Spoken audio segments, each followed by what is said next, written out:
Palestine അതോറിറ്റിയുടെ west bank നിയന്ത്രണത്തിലുള്ള നമുക്കറിയാം മെഹ്മൂദ് അബ്ബാസ് ആണ് അവരുടെ ഏറ്റവും ഉന്നതനായ നേതാവ് അല്ലേ. അദ്ദേഹവും അദ്ദേഹത്തിൻ്റെ 2 മക്കളും ഒരു ബിസിനസ് എംപയറാണ് അവർക്ക് അവിടെയുള്ള. ഈ ഫാൽക്കൺ എന്ന പേരിലുള്ള കമ്പനി ഈ മെഹ്മൂദ് അബ്ബാസിൻ്റെയും അദ്ദേഹത്തിൻ്റെ 2 മക്കളുടെയാണ്. 100 കണക്കിന് കമ്പനികളാണ്. കാനഡയിൽ പോലും അയാൾക്ക് ഇൻവെസ്റ്റ്മെൻ്റ് ഉണ്ട്. മുഹമ്മദ് ഡഹ്ലാന് 120 മില്യണാണ് മുഹമ്മദ് ഡഹ്ലാൻ്റെ ആസ്തി എന്ന് പറയുന്നത്. യാസർ അറാഫത്ത് പാലസ്തീൻ ലിബറേഷൻ മൂവ്മെൻറ്റിൻ്റെ ഒക്കെ പഴയ നേതാവായിരുന്നു. അയാളുടെ ആസ്തിയെക്കുറിച്ച് വല്ല ഐഡിയയുണ്ടോ? 6.5 ബില്യൺ, മില്യൺ അല്ല, അതിലേറെയുണ്ട് അയാൾക്ക് ഇപ്പോൾ അയാളുടെ മകൾക്കും അയാളുടെ ഭാര്യയ്ക്കും.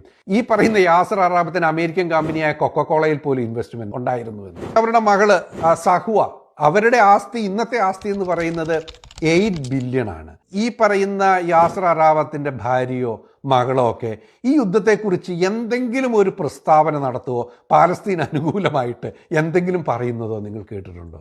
ഇല്ല. കാരണം അവർക്കിതിലൊന്നും ഒരു താല്പര്യമുള്ള കേസ് കേട്ടല്ല ഇത്. അവരാവശ്യത്തിനാറെ ഒരു 100 തലമുറയ്ക്ക് ജീവിക്കാനുള്ള കോടാനുകോടി സ്വത്ത് ഈ യാസർ അറാഫത്തെ ഈ ഒരു പാലസ്തീൻ്റെ പേരിൽ സമ്പാദിച്ചിട്ടുണ്ട്.